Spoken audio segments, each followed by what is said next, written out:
আল্লাহর নবী বলেছেন ওই পুরুষটাই তোমাদের মধ্যে সর্বোত্তম। ভালো করে শুনুন, মান বাক্কারা বিল উনসা ফাহুয়া খায়রুল লাকুম।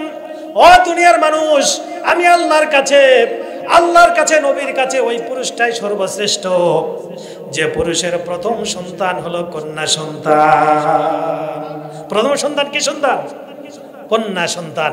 ওই পুরুষটাই আল্লাহর কাছে সর্বশ্রেষ্ঠ। বোঝাতে পারি নাই মনে হয় কথাটা, এটা হাদিস। সম্মানিত ভাইরা, হাদিস শরীফের মধ্যে এসেছে আল্লাহর নবী বলেছেন যখন কোন ঘরে একটা কন্যা সন্তান জন্মগ্রহণ করে ওই ঘরের ভিতরে আল্লাহর রহমতের একটা ফেরেশতা আগমন করেন। ওই কন্যা সন্তানের মাথায় হাত বুলাতে থাকেন আর বলতে থাকেন, এই সন্তানকে যে লালন পালন করবে, ভালো করে খেয়াল করুন, এই সন্তানটাকে যে লালন পালন করবে, ইসলামী দ্বীনি শিক্ষা দীক্ষা দেবে, এরপর সৎ পাত্রে পাত্রস্থ করবে, ওই সন্তানের পিতামাতা মারা যাওয়া মাত্র আল্লাহর জান্নাতের 8টা দরজার যে কোনো দরজা দিয়ে আল্লাহর জান্নাতে প্রবেশ করবে। জোরে বলুন সুবহানাল্লাহ। আপনাকে চেষ্টা করাবে, 5 ওয়াক্ত নামাজ পড়ানোর চেষ্টা করাবে, বছরের পর বছর হজ করানোর চেষ্টা করবে, আবার রমজান মাসে রোজা রাখানোর জন্য চেষ্টা করাবে, আবার আপনার মাথায় টুপি উঠানোর চেষ্টা করবে, মুখে দাড়ি রাখবারও চেষ্টা করবে। কিন্তু এর ফাঁকে ফাঁকে শয়তান একটা দুর্বিসন্ধি, একটা কৌশল আনবে কিভাবে আপনার ইমানটা ছিনিয়ে নেওয়া যায়। কারণ আপনার ইমানটা যদি ছিনিয়ে নেওয়া যায়, আপনার ইমান যদি না থাকে, আপনার নামাজ, আপনার রোজা, আপনার হজ, আপনার যাকাত, আপনার টুপি, আপনার দাড়ির এই কোনো কিছুর এক কানা করি পরিমাণ মূল্য আমি আল্লাহ তাআলার কাছে আর থাকবে না। ঠিক কিনা? বোঝেন নাই মনে হয়? শয়তান আপনাকে নামাজও পড়াবে, রোজাও করানোর জন্য পরামর্শ দিবে, বুদ্ধি পরামর্শ করবে, হজ করাবে, মাথায় টুপি দেওয়া হবে, মুখে দাড়ি উঠাবে, কিন্তু সাথে সাথে এই পায়তারাও করবে যে কিভাবে আপনার ইমানটা ছিনিয়ে নেওয়া যায়। কারণ ইমান যদি চলে যায় আপনার আর কোনো ভালো আছে? এগুলোর কোনো কিছুর ভালো নাই। সম্মানিত ভাই, ছোট্ট একটা উদাহরণ দিলে ভালো বুঝবেন যে ইমানের মূল্য কতটুকু। আচ্ছা, আপনাদের কি জানা আছে এই পৃথিবীতে সবচাইতে সেরা ধনীকে? বলতে পারবেন? বিল গেটস না? পরপর 4 বার ফোর্বসের তালিকা অনুযায়ী সবচাইতে সেরা ধনী হলো বিল গেটস। এর সম্পত্তির পরিমাণ জানেন? Trillion of dollars. ট্রিলিয়ন বোঝেন নাকি? একটু কঠিন হবে মনে হয়। 10 লক্ষ মিলিয়ে হয় 1 মিলিয়ন। 10 লক্ষ সমান সমান 1 মিলিয়ন। 1000 লক্ষ হয় 1 বিলিয়ন। 1000 লক্ষ 1 বিলিয়ন। আবার 1000 বিলিয়ন ইজ ইকুয়াল টু সমান সমান 1 ট্রিলিয়ন। মানে কত সম্পদ! সম্মানিত ভাইরা, এই বিল গেটসের অ্যাকাউন্টস যারা দেখাশোনা করে, হিসাব নিকাশ যারা দেখাশোনা করে তাদের অর্থ সম্পত্তির, এই সমস্ত অফিসারদেরকে প্রতি মাসে বাংলাদেশি টাকায় যে পরিমাণ বেতন দেওয়া হয় তার পরিমাণ প্রায় 50 কোটি টাকা। বুঝাতে পারছি? এদের হিসাব নিকাশ যারা দেখাশোনা করে তাদের বেতন এতটুকু। এই বিল গেটসের পকেট থেকে যদি 1-2 ডলার পড়ে যায়, এই ডলার সে উঠাতে চায় না, উঠাবে না। কি মনে করেছেন যে অহংকার, যে এত সম্পদ, এই ডলারটা আমি উঠাবো কেন? না, বিষয়টা এরকম না। কারণ এই মাটি থেকে 1-2 ডলার উঠাতে 5 থেকে 7 সেকেন্ড সময় লাগে। এই 5-7 সেকেন্ডে বিল গেটস 500 থেকে 600 ডলার ইনকাম করতে পারে। এই সময় নষ্ট না করার জন্য যদি কোনো ডলার মাটিতে পড়েও যায় সে আর উঠায় না। কত বড় সম্পত্তির মালিক, ভালো করে বুঝুন। আর আপনার এই বাঘাবাড়িতে একজন কুলি, একজন রিক্সাওয়ালা, একজন ঠেলাওয়ালা সারাদিন রিক্সা চালায়, সারাদিন রিক্সা চালায় 300, 400, 500 টাকা ইনকাম করা বড় কঠিন। বিকালবেলা তার ওয়াইফ ফোন দিয়ে বলতেছে যে বাড়িতে মেহমান আসছে, 1 কেজি গরুর মাংস কিনে আনতে হবে। 1 কেজি গরুর মাংসের দাম কত এখন? 700, 750 টাকা। এখন সারাদিন রিক্সা চালায় যে পরিমাণ টাকা উপার্জন করছে, ওর পক্ষে 1 কেজি গরুর মাংস কিনা কষ্টকর। এখন মনে করেন যে আজকে সন্ধ্যাবেলা এই 2টা লোকই মারা গেছে। বিল গেটস মারা গিয়েছে আমেরিকায় তার দামি দামি বাড়িতে, আর এই রিক্সাওয়ালা ও মারা গিয়েছে আপনাদের বাগাবাড়িতে। ভালো করে বুঝুন। বিল গেটস মারা যাওয়ার সময় এত অগাধ সম্পত্তির মালিক, কিন্তু সেই মান নিয়ে যেতে পারে নাই। আর এই যে রিক্সাওয়ালা অত্যন্ত দৈন্যদশা তার, একটা টিনের ঘর অথবা একটা ভাঙাচোরা ঘর, বাড়ির উপর যে ছাদ আছে ছাদটা ফুটু, বাইরে যদি হয় বৃষ্টি 1 ঘন্টা, ওই ফুটু দিয়ে বৃষ্টি চুয়ে চুয়ে ঘরের ভিতরে পড়ে 2 ঘন্টা। ঘরের ভিতরে দামি কোনো খাট পালঙ্ক লেপ তোষক এগুলো কিচ্ছু নাই, কিন্তু মারা যাওয়ার সময় ঈমান নিয়ে গেছে। কি নিয়ে গেছে? ঈমান নিয়ে গেছে। দুজনেই গেছে কবরে। ভালো করে বুঝেন, দুজনে কোথায় গেছে? কবরে গেছে। এখন মগজ খাটায় বুদ্ধি খাটায় বলেন তো, যে লোকটার দুনিয়ার এত সম্পত্তি গোটা দুনিয়া মনে করেন কিনতে পারে, ওই লোকটা কবরে গেল কিন্তু কি নিয়ে যেতে পারে নাই? ওর জায়গাটা কোথায় হবে? জান্নাত না জাহান্নাম? জাহান্নাম। পক্ষান্তরে একজন কুলিওয়ালা, একজন রিক্সাওয়ালা, একজন ঠেলাওয়ালা, একজন দিনমজুর, অর্থনৈতিক খুবই দুরবস্থা, ওই লোকটা তেমন কিছু নাই, অথচ সে নিয়ে গিয়েছে ঈমান। এই লোকটার জায়গা কোথায় হবে? সম্মানিত ভাইরা, এজন্য দুনিয়ায় কোনো মানুষের দামি বাড়ি থাকতে পারে, গাড়ি থাকতে পারে, সম্মান থাকতে পারে, অর্থকরী থাকতে পারে, সোনার খাট পালঙ্ক থাকতে পারে, কিন্তু একটা সম্পদ, একটা নিয়ামত, ঈমান নামক এই নিয়ামত যদি তার জীবনে না থাকে, গোটা দুনিয়ার সমস্ত সম্পত্তি থাকার পরেও আমি আল্লাহ সুবহানাহু ওয়া তাআলার কাছে ওই লোকটার 5 পয়সারও কোনো মূল্য নাই। ঠিক কিনা? পক্ষান্তরে আর একজন মানুষ, তার নারী নাই, বাড়ি গায়, সুন্দর অট্টালিকা নাই, তার এমন দুরবস্থা, তার দুরবস্থা দেখে মানুষ মিনিমাম একটা সম্মানটুকু তাকে করে না, রাস্তাঘাটে সালামও দেয় না, এলাকায় কোনো অনুষ্ঠান হলে এই অনুষ্ঠানে দাওয়াতও দেয় না। এইরকম দুর্বল চিত্তের একটা মানুষ, কিন্তু আল্লাহ তাআলা তাকে ঈমান নামক একটা দৌলত দিয়েছেন। এই দৌলতের যদি অধিকারী হয়, বুদ্ধি কাটায় বলেন তো, এই লোকটার গোটা পৃথিবীর সমস্ত সম্পদ যদি এক পাল্লায় রাখা হয়, অপর পাল্লায় ওই দুর্বল অর্থনৈতিকওয়ালা, ওই দিন মজুরের যদি ঈমানটা এক পাল্লায় রাখা হয়, ওই ঈমানের পাল্লাটায় গোটা দুনিয়ার সম্পদের চাইতেও আমি আল্লাহর কাছে বেশি ভারী হয়ে যাবে। জোরে কোন ঠিক কিনা? এই জন্য আল্লাহ সুবহানাহু ওয়া তাআলা বলছেন, ও দুনিয়ার মানুষ, তোমরা আগে ঈমান ঠিক করো, কারণ ঈমানহীন আমলের কোনো মূল্য নাই। যদি ঈমানের সত্যিকার অর্থে এই মূল্যটা যদি কোনো মানুষ বুঝতে পারে, তাহলে এই লোকটাকে গোটা পৃথিবীর মানুষ যদি তাকে বলে যে তোমাকে দাড়ি রাখলে মোল্লা মোল্লা লাগে, তারপরও কি দাড়ি রাখা সে ছেড়ে দিবে? ছেড়ে দিবে না। কারণ সে ভাববে গোটা দুনিয়ার মানুষ আমাকে মোল্লা মোল্লা লাগবে, এই কথাটা বলতে পারে, কিন্তু আমার আল্লাহ তো এইটাই চেয়েছেন, কারণ আমাকে আল্লাহ ঈমান নামক দৌলত দিয়েছেন। এই দৌলতটা আমাকে টিকে রাখতে হবে, এর সম্পদ, এর মূল্য আমি আল্লাহর কাছে অনেক গুণ বেশি। জোরে কোন ঠিক কিনা? যে লোকটা ঈমানের মূল্য বুঝবে, ওই লোকটা মারা যেতে পারে, প্রয়োজনে ভিক্ষা করে খাবে, কিন্তু সুদ ঘুষ খেতে পারে না। ওই লোকটার কাছে দুনিয়ার কোনো আবুল্লাহ সাবুল্লাহ আদর্শ হতে পারে না। আর্জেন্টিনার মেসি অথবা ব্রাজিলের রোনালদো তার আদর্শ হতে পারে না। সাকিব আল হাসান ক্রিকেটার তার আদর্শ হতে পারে না। আমেরিকার কোনো পাঠার বাচ্চা পাঠা তার আদর্শ হতে পারে না। দুনিয়ার কোনো মদারু, জুয়ারু, মুসারু, দাবারু, এই জাতীয় লোকগুলি কখনো তার আদর্শ হতে পারে না। ওই লোকটার শুধুমাত্র কেবলমাত্র এবং একমাত্র যিনি আদর্শ হবেন, তিনি হলেন মুহাম্মাদুর রাসূলুল্লাহ। চিল্লায় বলুন না সুবহানাল্লাহ। ঠিক কিনা? কারণ উনি বুঝতে পেরেছে যে এই লোকগুলির সাথে সম্পর্ক রাখলে আমার কোনো লাভ হবে না, কিন্তু বিশ্বনবীকে কবরের মধ্যে সর্বপ্রথম তার ব্যাপারে একটা প্রশ্ন করা হবে এবং তার সুপারিশে আমার হিসাব নিকাশ শুরু হবে। এজন্য তার মডেল হবে মুহাম্মাদুর রাসূলুল্লাহ। কাজে ঈমানের মূল্য কম না বেশি? বলুন না, ঈমানের মূল্য কম না বেশি? কোরআনে কারীমে রব্বুল আলামিন এই তথ্যটি গোটা দুনিয়ার মানুষকে জানিয়ে দিয়ে কোরআনে কারীমের 2 নম্বর সূরা সূরাতুল বাকারা 177 নম্বর আয়াতে আল্লাহ তাআলা মেসেজ দিতেছেন। আল্লাহ রাব্বুল আলামিন বলছেন, লাইসাল বিররা আও তুআল্লু বুজুহাকুম কিবালাল মাশরিকি ওয়াল মাগরিব ওয়ালাকিন্নাল বিররা মান আমানা বিল্লাহ। জোরে বলি আল্লাহু আকবার। আরো জোরে বলি আল্লাহু আকবার। আল্লাহ রাব্বুল আলামিন বলছেন, তোমরা যে নামাজের ভিতরে পূর্ব দিকে মুখ ফেরাও, পশ্চিম দিকে মুখ ফেরাও, আর এই পূর্ব দিকে মুখ ফেরানো, পশ্চিম দিকে মুখ ফেরানোকেই তোমরা একমাত্র কল্যাণের মাধ্যম মনে করো, অথচ আমি আল্লাহর কাছে পূর্ব দিকে মুখ ফেরানোর কোনো মূল্য নাই, পশ্চিম দিকে মুখ ফেরানোর কোনো মূল্য আমার কাছে নাই।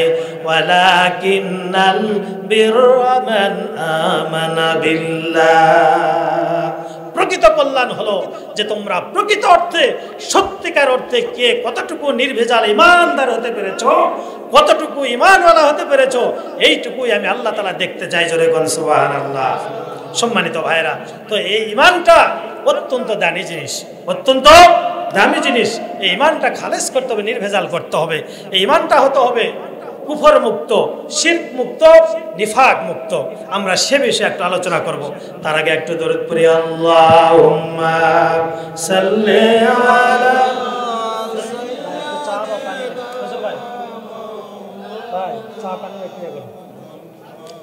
ওয়া আলা আলি মাওলানা মুহাম্মদ। बुलबुल का तरन्नुम भी ना हो, जमन दहर में कलियों का तबस्सुम भी ना हो। अल्लाहुम्मा सल्ली अला सय्यिदिना मौलाना व अला आलि सय्यिदिना। এজন্য বরকত লাভের জন্য প্রথম লাগবে হলো ঈমান। প্রথম কি লাগবে? ঈমান আর হলো তাকওয়া। কোরআনে কারীম জানিয়ে দিয়েছে, ওয়ালাউ আন্না আহলাল কুরা আমানু ওয়াত্তাকাউ লাফাতাহনা আলাইহিম বারাকাতিম মিনাস সামাই ওয়াল আরদ। জোরে বলি আল্লাহু আকবার। আল্লাহ রাব্বুল আলামিন বলছেন, সে জনপদের অধিবাসীরা যদি আমি আল্লাহর প্রতি ঈমান আনত এবং তাকওয়ার পথকে অবলম্বন করত, তাহলে আমি আল্লাহ রাব্বুল আলামিন ওই জনপদের জন্য আকাশ এবং জমিনের যত বরকত আছে, যত কল্যাণ আছে, যত ধন ভান্ডার আছে, সমস্ত বরকত আর কল্যাণের দরজা আমি আমার বান্দার জন্য ওপেন করে দিতাম। জোরে কোন সুবহানাল্লাহ। দুইটা শর্ত, একটা আওয়াজ দিয়ে বলেন তো কয়টা? একটা হলো ঈমান আর দুই নাম্বার হলো তাকওয়া। ঈমান আর তাকওয়ার বলে যদি কেউ বলিষ্ঠ হতে পারে, আল্লাহ বলছেন আকাশের দরজা, জমিনের দরজা, অর্থাৎ উপর থেকে নিচ থেকে চারিদিক থেকে আমি আল্লাহ তাআলা তাকে বরকত দিয়ে তার জীবনকে একেবারে সাকসেসফুল করে দেব। জোরে কোন সুবহানাল্লাহ। সম্মানিত ভাইরা, আবারও বলছি, এই ঈমানটা হতে হবে শিরক মুক্ত। কি মুক্ত বলেন তো? শিরক মুক্ত। কারণ যদি কোনো মানুষ শিরক করে, তাহলে ওই লোকটার জন্য আল্লাহ তাআলা জান্নাত হারাম করে দেন। কি হারাম করে দেন বলেন তো? জান্নাত হারাম করে দেন। কোরআনে কারীমে রব্বুল আলামিন বলছেন, ইন্নাহু মাইয়ুশরিক বিল্লাহি ফাকাদ হারামাল্লাহু আলাইহিল জান্নাহ ওয়া মাওয়াহুন নারু ওয়া মা লিয-যালিমিনা মিন আনসার। আল্লাহু আকবার। আল্লাহ রাব্বুল আলামিন বলছেন, যদি কেউ আল্লাহর সাথে শরীক করে, অংশীদার সাব্যস্ত করে, ফাকাদ হারামাল্লাহু আলাইহিল জান্নাহ, ওই লোকটা যতই নামাজ পড়ুক, রোজা করুক, যাকাত দেখ, বাইতুল্লাহর জিয়ারত করুক, যতই জান্নাতের আশা নিয়ে যত ভালো কাজ করুক না কেন, তার জীবনে যদি শিরকের নামক গুনাহ থাকে, শিরক নামক এই মহামারী যদি তার ইবাদতের মধ্যে থাকে, ওই লোকটার জন্য আমি আল্লাহর ঘোষণায় হলো আল্লাহর জান্নাতটাকে আমি ওই বান্দার জন্য হারাম করে দিয়েছি। জোরে কোন নাউজুবিল্লাহ। এর মানে শিরক থেকে আমাদেরকে বাঁচতে হবে। বুঝাতে পারেছি? সম্মানিত ভাইরা, আল্লাহর সাথে সফল কাম হিসাবে কিয়ামতের দিন যদি কেউ সাক্ষাৎ প্রত্যাশা করে, আল্লাহ সুবহানাহু ওয়া তাআলা বলেছেন তোমার আমলের মধ্যে শিরক থাকা, আওয়াজ দেন, শিরক থাকা যাবে না। কোরআনে কারীমের সূরা কাফের শেষাংশে আল্লাহ সুবহানাহু ওয়া তাআলা একই মেসেজ গোটা দুনিয়ার মানুষকে জানিয়ে দিয়ে বলেছেন, ফামান কানা ইয়ারজু লিকা রাব্বিহি ফালইআমাল আমালান সালিহান ওয়া লা ইউশরিক বিইবাদাতি রাব্বিহি আহাদা। আল্লাহু আকবার। আল্লাহ রাব্বুল আলামিন বলছেন, ও দুনিয়ার মানুষ, তোমাদের মধ্যে যারা আমি আল্লাহর সাথে সফল কাম হিসাবে সাক্ষাৎ করতে চাও, সন্তুষ্ট চিত্তে যদি আমি আল্লাহর দর্শন তোমরা চাও, তাহলে তোমাদের জন্য দুইটা শর্ত। একটা আওয়াজ দিয়ে বলুন তো কয়টা? নাম্বার 1, ফালইয়ামাল আমালান সলিহা, অবশ্যই he have to do good deeds, তাকে অবশ্যই ভালো কাজ করতে হবে, আমলে সালেহ করতে হবে। আর 2 নম্বর শর্ত হলো ওয়ালা ইউশরিক বিইবাদাতি রাব্বিহি আহাদা, এক আল্লাহর সাথে কাউকে শরীক সাব্যস্ত করা একটা আওয়াজ দিয়ে করা যাবে যাবে না। সম্মানিত ভাইরা, হযরত লোকমান আলাইহিস সালাম তার পুত্রকে একই মেসেজ দিতেছেন যে বুনাইয়া, হে আমার পুত্র, হে আমার নয়নের মণি, খবরদার আল্লাহর ইবাদতের সাথে কাউকে শরীক করিও না। কোরআনে কারীম জানিয়ে দিয়েছে, ইয়া বুনাইয়া লা তুশরিক বিল্লাহ ইন্নাশ শিরকা লাযুলুমুন আযীম। আল্লাহু আকবার। লোকমান আলাইহিস সালাম তার পুত্রকে বলছেন, পুত্র খবরদার আল্লাহর সাথে শরক করো না, শিরক করিও না। ইন্নাশ শিরকা লাযুলুমুন আযীম, শিরক হলো মহা প্রবল সে প্রবল, ভয়াল সে ভয়াল একটা জুলুম। শিরকটা কি বলেন তো? জুলুম। এটা কার সাথে? আল্লাহর সাথে। এই শিরক করা যাবে না। সম্মানিত ভাইরা, একই মেসেজ বিশ্ব নবী মুআজ ইবনে জাবালকে দিলেন, 10টা উপদেশ দিলেন।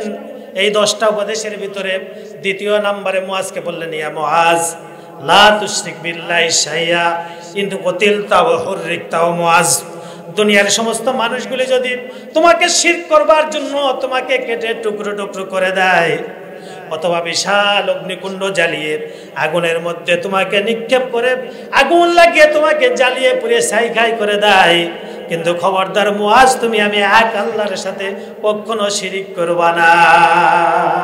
বুঝতেছেন?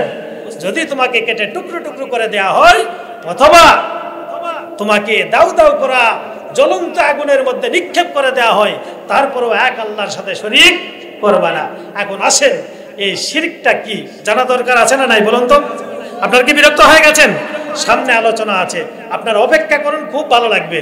এগুলো আমাদের জীবনের জন্য খুব essential, very essential to be a successful man as a before life and after life. পরকাল এবং ইহকাল, এই জগৎ এবং পরকালে যদি সাকসেসফুল হতে চান, এই আলোচনাগুলি অবশ্যই জানতে হবে, মানতে হবে এবং আমল করতে হবে। রাজি আছেন তো ইনশাআল্লাহ? একটু অপেক্ষা করুন, আলোচনার সামনে আছে। সম্মানিত ভাইরা, এই শিরক, যত প্রকারের শিরক আছে প্রায় 4টা প্রকার করেছেন। একটু আওয়াজ দিয়ে বলুন তো কয় প্রকার? 4টা প্রকার। সব প্রকারের শিরক হলো হারাম। যত প্রকার আছে সব প্রকারের শিরক কি বলুন তো? হারাম। তার মধ্যে একটা হলো আশ-শিরকু বিয-যাত, আল্লাহ তাআলার জাতির সাথে শিরক করা। যেমন ইহুদি নাসারারা এই কাজটা করে, আমরা সাধারণত এই শিরকটা করি না। ইহুদিরা বলে যে উযাইর হলো আল্লাহর পুত্র। আমাদের যে নবী আছে উযাইর আলাইহিস সালাম, নাম শুনেছেন কি? ইনি কি বলেন তো? ইনি হলেন নবী, কিন্তু ওরা বলে যেটা আল্লাহর পুত্র। জবাব দিচ্ছেন কি? ইহুদিরা কি বলে? যে উযাইর হলো আল্লাহর পুত্র, আসলে তিনি কি বলেন তো? আল্লাহর নবী, কিন্তু বানায় দিছে কি? পুত্র। পক্ষান্তরে নাসারারা বলে মসিহ অর্থাৎ ঈসা আলাইহিস সালাম ইনি হলেন আল্লাহর পুত্র। মুসলমানরা কি এরকম কিছু বিশ্বাস করে? কোরআনে কারীম জানিয়ে দিয়েছে, ওয়াকালাতিল ইয়াহুদু উযাইর ইবনুল্লাহ ওয়া ক্বালাতিন নাসারা আল মাসীহ ইবনুল্লাহ। আল্লাহু আকবার। ইহুদিরা বলে যে উযাইর আল্লাহর পুত্র, পক্ষান্তরে খ্রিস্টানরা বলে যে না, ঈসা আলাইহিস সালাম আল্লাহর পুত্র। আসলে এরা কি আল্লাহর কেউ পুত্র হবে? ওমা আওয়াজ দেন না কেন? আল্লাহর কি কোনো পুত্র আছে? আল্লাহ কি কাউকে জন্ম দেন? আবার আল্লাহ কি কারো কাছ থেকে জন্ম নিয়েছেন? ছোট্ট একটা সূরার ভেতরে আল্লাহ সুবহানাহু ওয়া তাআলা তিনি যে কাউকে জন্ম দেন না, কারো কাছ থেকে জন্ম নেন না, ছোট্ট একটা সূরার ভিতরে আল্লাহ তাআলা এই মেসেজটা দিয়েছেন। পড়ুন আমার সঙ্গে সবাই, বিসমিল্লাহির রহমানির রহিম। قل هو الله أحد الله الصمد لم يلد ولم يولد ولم يكن له كفوا أحد। কোন সূরা? একটা আওয়াজ দিয়ে বলুন তো কোন সূরা? আল্লাহ তাআলা বলছেন কুল হুয়াল্লাহু আহাদ, হে নবী আপনি বলুন আল্লাহ এক এবং অদ্বিতীয়, Allah is one and only, আল্লাহুস সামাদ, আল্লাহ মুকাফফি, হি ইজ ইন্ডিপেন্ডেন্ট, কারো উপর নির্ভর করেন না। কে? আল্লাহুস সামাদ, লাম ইয়ালিদ ওয়া লাম ইউলাদ, he does not give birth and he was not born by other, তিনি কাউকে জন্ম দেননি, কারো কাছ থেকে জন্ম দেননি। ওয়া লাম ইয়াকুল লাহু কুফুয়ান, বলেন না, ওয়া লাম ইয়াকুল লাহু কুফুয়ান আহাদ, there is none equal to him, আল্লাহর সমকক্ষ আকাশ এবং জমিনের মাঝে আর দ্বিতীয় কেউ আছে নাকি? বলে দাও নবী, আল্লাহ তিনি একক হন, তার প্রতি মুখাপেক্ষী সবাই, কারো প্রতি তিনি নন, জন্ম নেননি আর দেননি তিনি কাউকে জন্ম দান, কোন দিক থেকে কেউ নয় তার সমতুল সমমান। জোরে জোরে বলুন না সুবহানাল্লাহ। কোন সূরার ভিতরে এই মেসেজটা এসেছে বলুন তো? সূরা ইখলাস। কিছুক্ষণ পূর্বে আমাদের নজরুল ভাই হাফেজ সাহেব উনি আলোচনা করলেন এই সূরা ইখলাস হলো কোরআন শরীফের 1/3। কতটুকু? 1/3। একবার যদি কেউ সূরা ইখলাস তেলাওয়াত করে তাহলে গোটা কোরআন শরীফের 1/3, 1/3 10 পারা তেলাওয়াত করলে যে পরিমাণ সওয়াব হয় ওই পরিমাণ সওয়াব আল্লাহ তাআলা সূরা ইখলাস তেলাওয়াতকারীর আমলনামায় লিখে দেন। জোরে কোন সুবহানাল্লাহ। কারণটা কি বলুন তো? এই সূরার ভিতরে কিসের পরিচয় দেওয়া হয়েছে? আওয়াজ দিয়ে বলুন, কার পরিচয় দেওয়া হয়েছে? একটু দরুদ পড়ি, আল্লাহুম্মা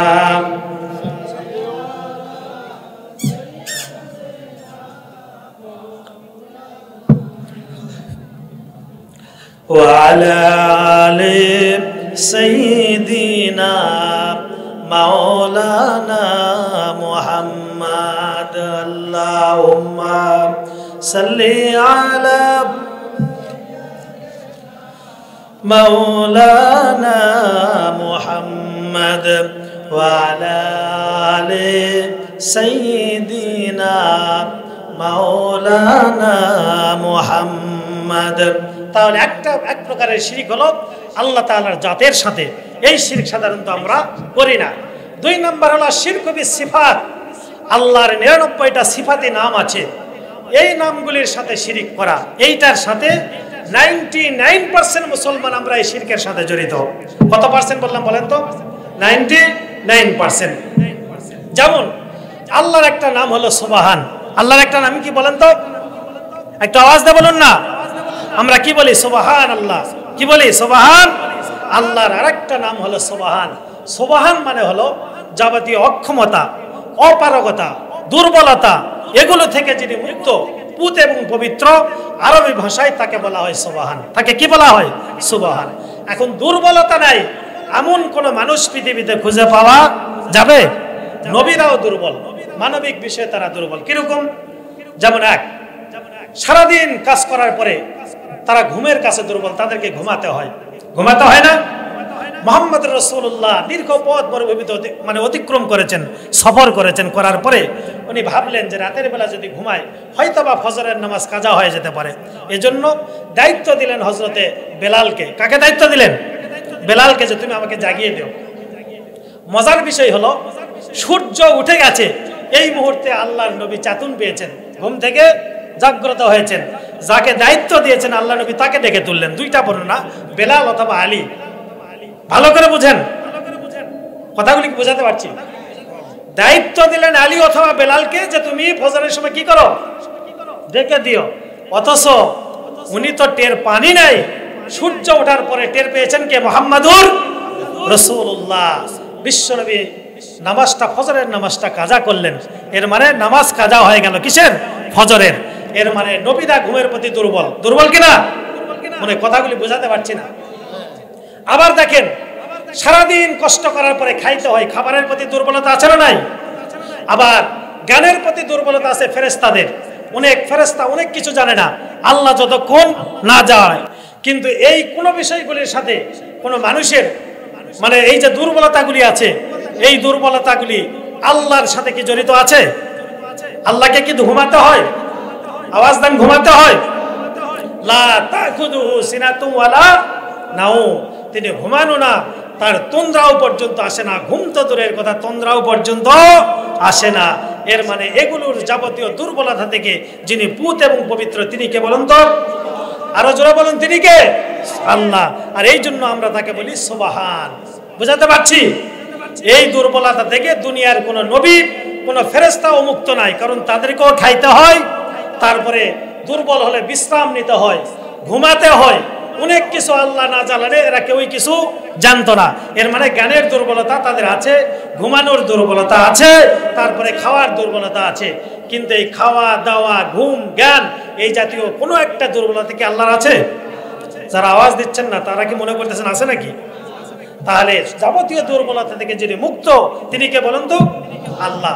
তাই এই সুবহান শব্দের সাথে আমরা যদি মনে করি যে আমার অমুক পীর, আমার অমুক তমুক, ওর কোনো দুর্বলতা নাই, এইরকম যদি মনে করা হয় তাহলে কি করা হলো? একটা আওয়াজ দিয়ে বলুন, কি করা হলো? নাম্বার 2, আল্লাহর একটা সিফাতি নাম হলো রাজ্জাক। কি নাম বলেন তো? সারা পৃথিবীর সমস্ত মাখলুককে যিনি খাওয়ায় তিনি কে? আর তাকেই বলা হয় রাজ্জাক। সম্মানিত ভাইরা, গোটা পৃথিবীতে যত মাখলুকাত আছে সব মাখলুকাতের রিজিকের বন্দোবস্ত যিনি করেন, একটা আওয়াজ দিয়ে বলুন তো তিনি কে? কোরআনে কারীম জানিয়ে দিয়েছে ওয়া মা মি দাব্বাতিন ফিল আরদি ইল্লা আলাল্লাহি রিজকুহা ওয়া ইয়ালামু মুস্তাকাররাহা ওয়া মুস্তাওদাআহা কুল্লু ফি কিতাবিন মুবিন। আল্লাহু আকবার। আল্লাহ সুবহানাহু ওয়া তাআলা বলছেন আল্লাহর জমিনে বিচরণশীল এমন কোন প্রাণী নেই, এমন কোন জীব নেই, এমন কোন লিভিং ইন্ডিভিজুয়াল নেই যে প্রাণী, যে জীবের রিজিকের দায়িত্ব, খাদ্য দেওয়ার দায়িত্ব আমি রব্বুল আলামিন আমার নিজ কুদরত গ্রহণ করে নাই। সুবহানাল্লাহ। সম্মানিত ভাইরা, সুবসাদিক হয়ে গেল। ছোট্ট ছোট্ট মাছ, পুঁটি মাছ থেকে শুরু করে সমুদ্রের বিশাল আকৃতির মাছ নীলতিমি পর্যন্ত, সাগরের অতল তলদেশের মধ্যে খাদ্যের অন্বেষণে সবগুলি মাছ সাঁতার কাটছে।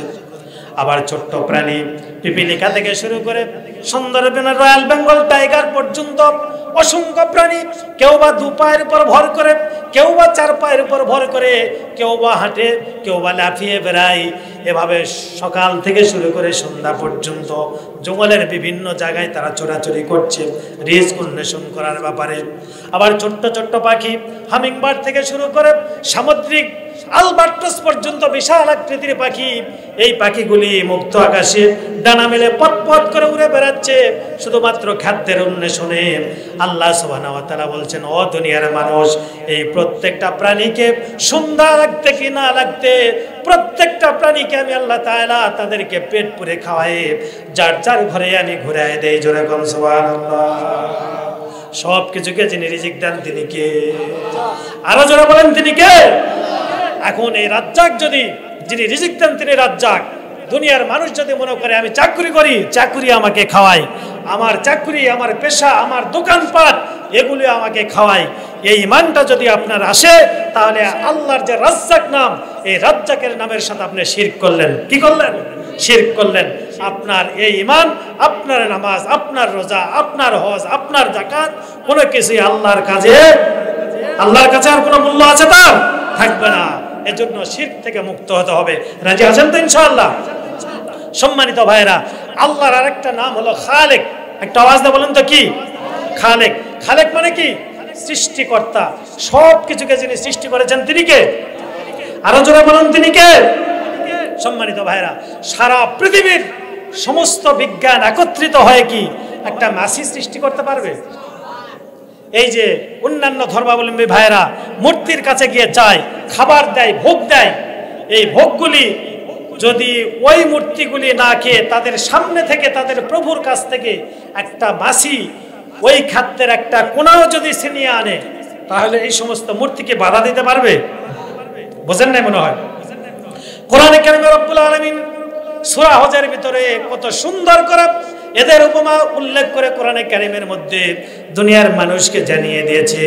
আল্লাহ তাআলা বলছেন, ইন্নাল্লাযীনা তাদুনা মিন দুনিল্লাহ লা ইয়াখলুকু যুবাবান ওয়ালা বিজতামাউ লা ওয়া ইয়াসলুবুহুমুদ-দুবাবু শাইআন লা ইয়াস্তাকিযুহু মিনহু দুআফাত-তালিব ওয়াল মাতলুব। আল্লাহু আকবার। আল্লাহ তাআলা বলছেন নিশ্চয় যারা আমি এক আল্লাহ ছাড়া এই সমস্ত দেবদেবী অথবা মূর্তির কাছে যারা তোমরা পূজা করছো, এই দেবদেবীর কাছে তোমরা যে ভোগ দিতেছো, যে খাদ্য সামগ্রী দিতেছ, এই খাদ্যের কোনো একটা কোনা যদি একটা মাছি তোমাদের দেবদেবীর কাছ থেকে ছিনিয়ে নিয়ে যায়, এই একটা খাদ্যের কোনাও তোমাদের ওই সমস্ত স্রষ্টাগুলি রক্ষা করতে পারে না।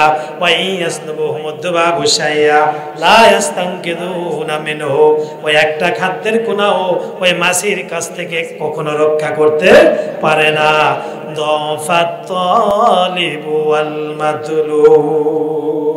আল্লাহু আকবার। এরপর আল্লাহ বলছেন যারা চায় আর যাদের কাছে চাওয়া হয় তারা কতই না দুর্বল। আপনি চাইতেছেন কার কাছে? যে মাছিটা একটা খাদ্যের কোনা যদি তার কাছ থেকে ছিনিয়ে নেয়, এই খাদ্যের কোনাটাও যে প্রভুটা রক্ষা করতে পারে না, তার কাছে তোমরা মানুষ আবার চাইতেছ। বুঝলেন নাই মনে হয়? তাহলে যার কাছে চাওয়া হলো তাহলে সেই কত না দুর্বল, আর এদের কাছে যারা চায় তারাই কত না দুর্বল। কথাটা বুঝাতে পারছি কি? চাইতেছেন কার কাছে? যে নড়াচড়া করতে পারে না, নিজের শক্তির উপর নিজে কিন্তু দাঁড়াতেও পারে না। দেখবেন এই খোদা নামক মূর্তিগুলোর পিছনে এই যে মানুষ বয়স্ক হয়ে গেলে কি করে, লাঠি দিয়ে ভর দিয়ে চলে না? আর এই খোদা নামক এই মূর্তিগুলোর পিছনে কি ঢুকানো থাকে দেখেছেন? মানে নিজের শক্তি দেশে দাঁড়ায়ও থাকতে পারে না, অথচ এইগুলির কাছে মানুষ যায় চায়। দৌফাত তালিবু ওয়াল মাতলুব, কতই না দুর্বল যারা চায় আর যাদের কাছে চাওয়া হয় উভয়ে। সম্মানিত ভাইরা, এখন যদি দুনিয়ার অন্য কাউকে মনে করে যে এরা সৃষ্টি করতে পারে, তাহলে আল্লাহর খালেক নামের সাথে কি করা হবে?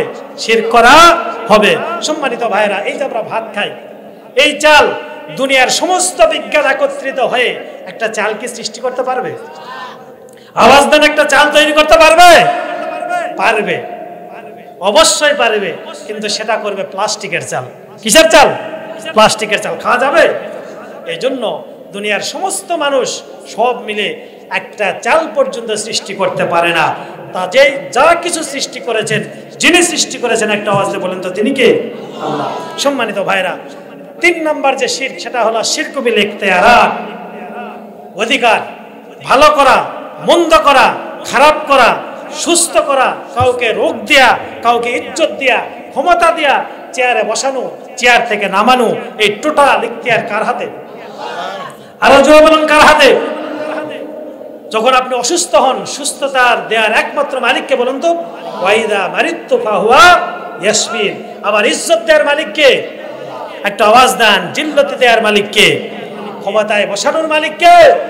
আবার চেয়ার থেকে ঘাড় ধাক্কা দিয়ে পথে নামে দেয়ার মালিককে? কোরআনে কারিমে রব্বুল আলামিন বলছেন, তো ইজ্জু মা তাশা ওয়া তুযিল্লু মা তাশাউ বিয়াদিকাল খায়র ইন্নাকা আলা কুল্লি শাইইন কাদির। আল্লাহু আকবার। আল্লাহ সুবহানাহু ওয়া তাআলা বলছেন, কুলিল্লাহুম্মা মালিকাল মুলক। নবী আপনি বলে দিন, আকাশ এবং জমিনের মাঝে যত রাজত্ব আছে, যত ক্ষমতা আছে, সমস্ত ক্ষমতা এবং রাজত্বের একচ্ছত্র মালিকানা যার হাতে। একটা আওয়াজ দিয়ে বলুন তো তিনি কে? তুতিল মুলকা মান তাশা, যাকে খুশি তিনি ক্ষমতা দান করেন। ওয়া তানজিউল মুলকা মিম্মান তাশা, যাকে খুশি সঙ্গে সঙ্গে থাবড়ায় গদি থেকে যিনি নামিয়ে দিতে পারেন তিনি কে? ওয়া তুইজ্জু মান তাশা, সম্মান দেওয়ার মালিক কে? ওয়া তুযিল্লু মান তাশা, বেইজ্জতি করবার মালিক কে? বিয়াদিকাল খায়র, সমস্ত কল্যাণের একমাত্র উৎস কে? আর আমরা যদি মনে করি যে আমার নির্বাচন, আমার ভোট, জনগণের ভোট আমাকে সম্মান দিয়েছে, গদি দিয়েছে, তাহলে এটা আল্লাহর এই ক্ষমতার সাথে কি করা হবে? শিরক করা হবে। এর সাথে আমরা জড়িত কিনা বলেন তো? মনে বুঝাতে পারি নাই?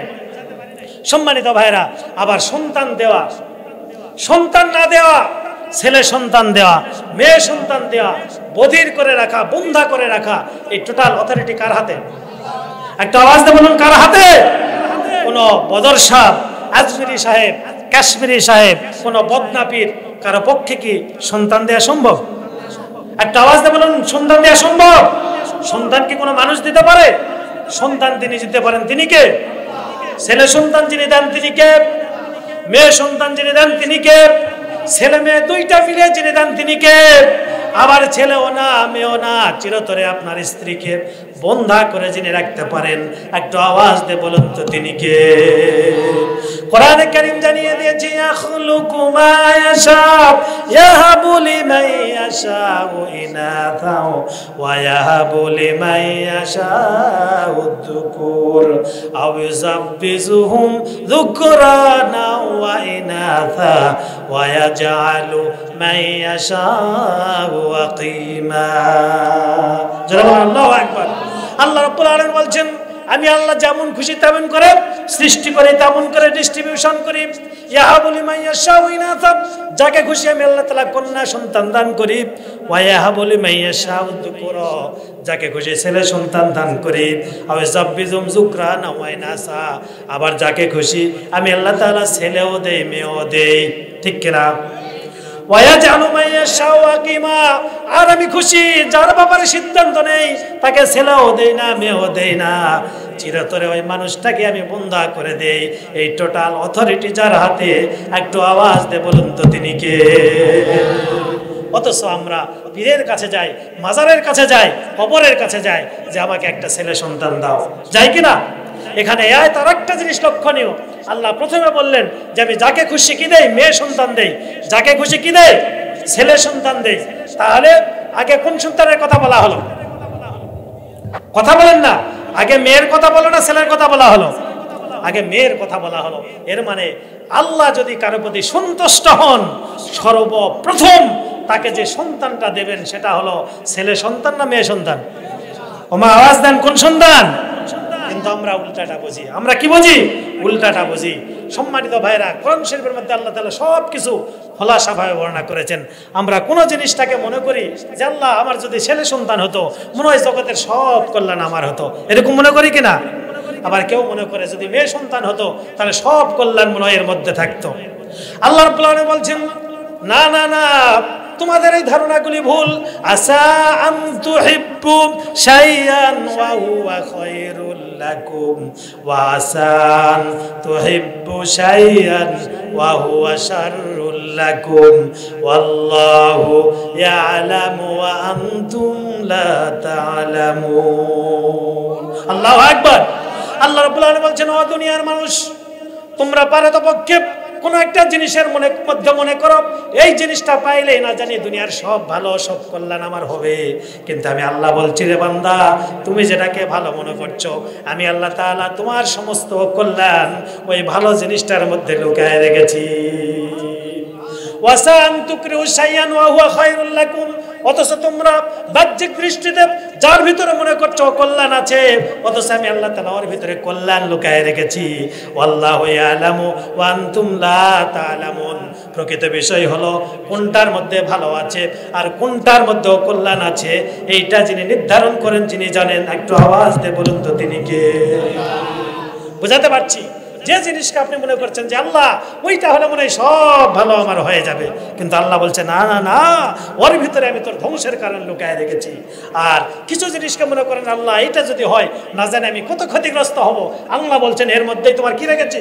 কল্যাণ রাখছি। দেখেন পৃথিবীতে অনেক জায়গায় একটা ছেলে সন্তান পেয়েছে, ওই ছেলেই তার বাবাকে তার মাকে খুন করেছে। এই ইতিহাসকে আপনারা জানেন? দেখেছেন কিনা? এটা নতুন কোনো ঘটনা? আবার দেখেন ওই যে ঐশী নামে একটা মেয়ে তার বাবাকে হত্যা করেছে, মেয়ে সন্তান হয়ে তার বাপকে হত্যা করেছে। আল্লাহ বলছেন আবাউকুম ওয়া আবনাউকুম লা তাদরুন আইয়ুহুম আকরাবু ইলাইকুম নাফা। তোমাদের ছেলে সন্তান, তোমাদের মেয়ে সন্তান, তোমাদের এই দুইটার মধ্যে কোনটা তোমাদের বেশি কল্যাণকর, কে তোমাদের উপকারে বেশি আসবে, এটা আমি আল্লাহ ভালো জানি, তোমরা ভালো। ওমা কথা কন না কেন? কিন্তু এই আয়াতের ভিতর আল্লাহ তাআলা কোন সন্তানের কথা আগে বললেন? মেয়ে সন্তান। এর মানে কি? আল্লাহ যদি কারো ভালো চায়, কল্যাণ চায়, তাকে প্রথম যে সন্তানটা দিবে সেই সন্তানটা ছেলে নাকি মেয়ে? এটা আওয়াজ দিয়ে বলেন। অথচ প্রথম সন্তান মেয়ে হলে মন, ওমা কথা বলেন না কেন? হয় না নাকি এরকম? মন খারাপ। আল্লাহ নবী বলেছেন ওই পুরুষটাই তোমাদের মধ্যে সর্বোত্তম। ভালো করে শুনুন, মান বাক্কারা বিল উনসা ফাহুয়া খায়রুল লাকুম। ও দুনিয়ার মানুষ, আমি আল্লাহর কাছে নবীর কাছে ওই পুরুষটাই সর্বশ্রেষ্ঠ যে পুরুষের প্রথম সন্তান হলো কন্যা সন্তান। প্রথম সন্তান কি সন্তান? কন্যা সন্তান। ওই পুরুষটাই আল্লাহর কাছে সর্বশ্রেষ্ঠ। বোঝাতে পারি নাই মনে হয় কথাটা, এটা হাদিস। সম্মানিত ভাইরা, হাদিস শরীফের মধ্যে এসেছে আল্লাহর নবী বলেছেন, যখন কোন ঘরে একটা কন্যা সন্তান জন্মগ্রহণ করে, ওই ঘরের ভিতরে আল্লাহর রহমতের একটা ফেরেশতা আগমন করেন। ওই কন্যা সন্তানের মাথায় হাত বুলাতে থাকেন আর বলতে থাকেন, এই সন্তানকে যে লালন পালন করবে, ভালো করে খেয়াল করুন, এই সন্তানটাকে যে লালন পালন করবে, ইসলামী দ্বীনি শিক্ষা দীক্ষা দেবে, এরপর সৎ পাত্রে পাত্রস্থ করবে, ওই সন্তানের পিতামাতা মারা যাওয়া মাত্র আল্লাহর জান্নাতের 8টা দরজার যে কোনো দরজা দিয়ে আল্লাহর জান্নাতে প্রবেশ করবে। জোরে বলুন সুবহানাল্লাহ। বুঝাতে পেরেছি? কোন কন্যা সন্তান জন্মগ্রহণ করলে আল্লাহর রহমতের ফেরেশতা ওই ঘরে প্রবেশ করে কন্যা সন্তানের মাথায় হাত বুলাতে থাকেন আর বলতে থাকেন যে এই সন্তানকে যে লালন পালন করবে, ধর্মকর্ম শিখাবে, সৎ পাত্রে পাত্রস্থ করবে, মারা যাওয়ার পর কোনো হিসাব ছাড়া আল্লাহর জান্নাতের 8টা দরজার যে কোনো দরজা দিয়ে ওই পিতামাতা আল্লাহর জান্নাতে প্রবেশ করবে। যেরকম সুবহানাল্লাহ। সম্মানিত ভাইরা, কাজে কন্যা সন্তান জন্মগ্রহণ করলে মন খারাপ করা যাবে নাকি? যাবে না। সম্মানিত ভাইরা, কাজে আমরা বাজারের কাছে অনেক সময় যাই, ছেলে সন্তান চাই, মেয়ে সন্তান চাই, অনেকে লাল সুতা টানি যে আমার ব্যবসায় যেন বরকত হয়, রুজিতে যেন বরকত হয়। আসলে এই লাল সুতার মাধ্যমে ওই পীর অথবা কোনো কবরে যাওয়া কোনো মানুষের মাধ্যমে আপনার কল্যাণ আসতে পারে না। কল্যাণ যিনি দিতে পারেন, একটা আওয়াজ দিয়ে বলুন তো তিনি কে? সম্মানিত ভাইরা, আল্লাহর নবী বলেছেন, আল মাইয়িতু ফিল কবরি কাগরিকি ফিল বাহার। একটা মরা মানুষ কবরের মধ্যে যে লোকটার কাছে চাওয়া হয়, এই লোকটা অতটা অসহায়, সাগরে একটা ডুবন্ত মানুষ যে হাবুডুবু খাইতেছে, নিজের জান বাঁচাবার জন্য একটা কাঁঠালের পাতা যদি পায় অথবা যদি একটা খড়কুটো পায়, এই খড়কুটাকে ভর নিয়ে এর উপর আশ্রয় নিয়ে নিজেকে সেভ করতে চায়। আল্লাহর নবী বলেছেন, কবরের মধ্যে যে লোকটা চলে গেছে, এই লোকটা সাগরে ডুবন্ত হাবুডুবু খাওয়া ওই অসহায় মানুষের চাইতেও বেশি অসহায়। জোরে বলুন সুবহানাল্লাহ। বোঝাতে পারছি? সাগরে ডুবন্ত একটা মানুষ যতটা না অসহায়, কবরে যে লোকটা চলে গেছে এই লোকটা তার চাইতেও বেশি অসহায়, অথচ তার কাছে আমরা সন্তান চাইতেছি। আমরা কি বোঝাতে পারছি কথাগুলি? আমরা সন্তান চাইবো কার কাছে বলুন তো? আল্লাহর কাছে। অন্য কোথাও যদি চান তাহলে এটা কি হবে? শিরক হবে। নাম্বার 2। নাম্বার 3, আশ-শিরকু বিল হুকুক, অধিকারের শিরক। ভালো করে বোঝেন, দুনিয়ার কোন মানুষ কি সেজদা পাওয়ার যোগ্যতা রাখে? কোন মানুষ কি সেজদা পাওয়ার অধিকার রাখে? সম্মানিত ভাইরা, আল্লাহর নবী একদিন জঙ্গলের মধ্যে দিয়ে যাচ্ছেন, সাহাবায়ে কেরাম তার সামনে আছে। ইতিমধ্যে জঙ্গল থেকে একটা হরিণ এসে আল্লাহর নবীকে সালাম করলেন, বিশ্ব নবীর পাকে কদম মোবারককে চুম্বন করলেন আর সেজদা করলেন। করার পর হরিণটা চলে গেল। এই দৃশ্যটা দেখে সাহাবায়ে কেরাম বললেন, ইয়া রাসূলুল্লাহ, ইয়া হাবিবাল্লাহ, এই হরিণের, জঙ্গলের এই হরিণটার বড়ই বদনসিব, বড়ই খুশনসিব, কত সৌভাগ্যবান সে আল্লাহর নবীকে চিনতে পেরেছে এবং তার পায়ে সিজদা করে তার জীবনটাকে ধন্য করে দিয়েছে। ওগো আল্লাহর নবী, মেহেরবানি করে আপনিও আমাদেরকে অনুমতি দিন, আমরাও আপনাকে একটা করে সিজদা করি, করে আমাদের জীবনটা একটু ধন্য করে নেই। বুঝতেছেন? বুঝেন নাই মনে হয়? জঙ্গলের হরিণ বিশ্ব নবীকে চিনতে পেরে কি করেছে? সালাম দিয়েছে, তার পায়ে সেজদা করেছে। সাহাবায়ে কেরাম বলছেন যে হরিণটার কত বড় মানে ভালো নসিব, কত বড় সৌভাগ্য যে আল্লাহর নবীকে সে চিনতে পেরেছে, তার পায়ে সেজদা দিয়ে জীবনটাকে কি করেছে? ধন্য করেছে। হে আল্লাহর রাসূল, আপনিও আমাদেরকে অনুমতি দিন, আমরাও আপনার পায়ে সেজদা দেই, আমাদের জীবনটা ধন্য করি। আল্লাহর নবী বললেন, সাবধান, মানুষ হয়ে কখনো মানুষকে সেজদা দেওয়া, একটা আওয়াজ দিয়ে বলুন, মানুষ হয়ে মানুষকে কখনো সেজদা দেওয়া যাবে? যাবে না। অথচ আমরা অনেকেই মনের অজান্তে বিভিন্ন জায়গায় সেজদা দেই, আছে না? সেজদা দেওয়া যাবে না। এটা হলো আল্লাহর হকের সাথে কি করা হলো? শিরক করা হলো। তারপরে দেখেন, বান্দার উপর হুকুম দেওয়ার অধিকার একমাত্র যিনি রাখেন তিনি কে বলুন তো? আর ইবাদত পাওয়ার একমাত্র অধিকার কে রাখেন?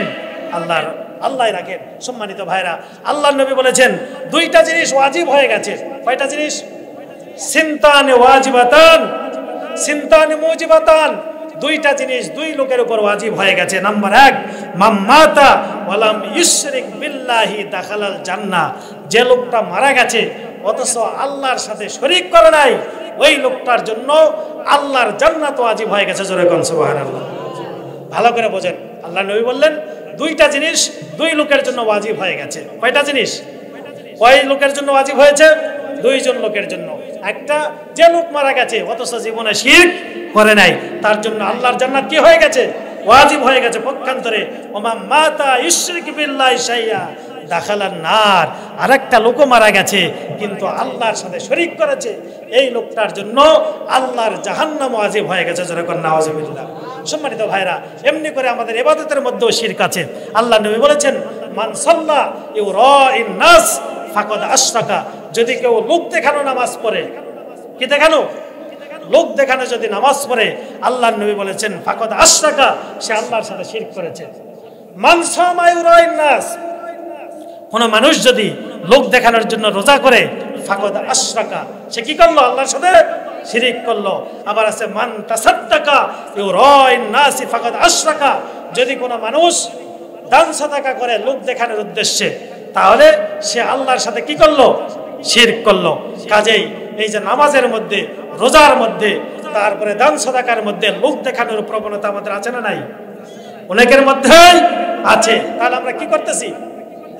দরুদ পড়ি আল্লাহুম্মা সাল্লি আলা সাইয়্যিদিনা মাওলানা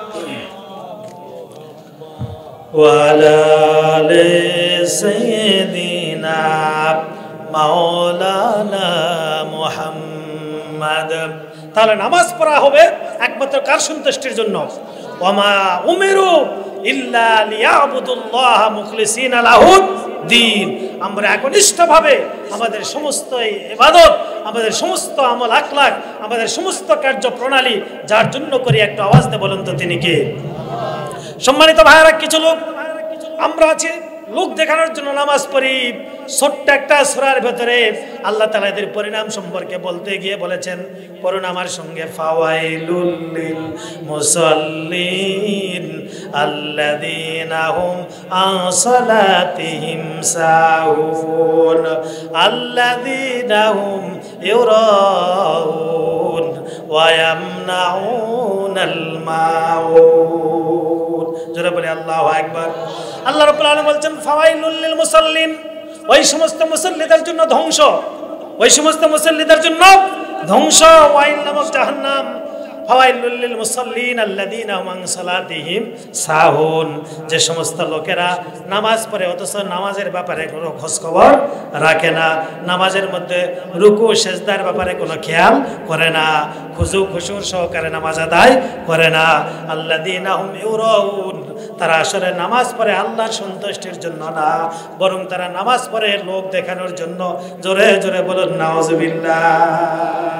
আল্লাহ বলছেন ওই সমস্ত লোকগুলির জন্য ধ্বংস যারা নামাজ পড়ে আল্লাহর সন্তুষ্টির জন্য না, বরং কার জন্য? লোক দেখানোর জন্য। কাজেই লোক দেখানো নামাজ পড়া যাবে না। এটার মধ্যে কি হবে? তাহলে শিরক হবে। আল্লাহ সুবহানাহু ওয়া তাআলা আমাদেরকে শিরকের এই গুনাহগুলি থেকে হেফাজত করুন, আমরা বলি আল্লাহুম্মা আমিন। সম্মানিত ভাই এবং তাকওয়া গেল, তাই না? 2 নাম্বার হলো কোরআনের সাথে সম্পর্ক রাখা।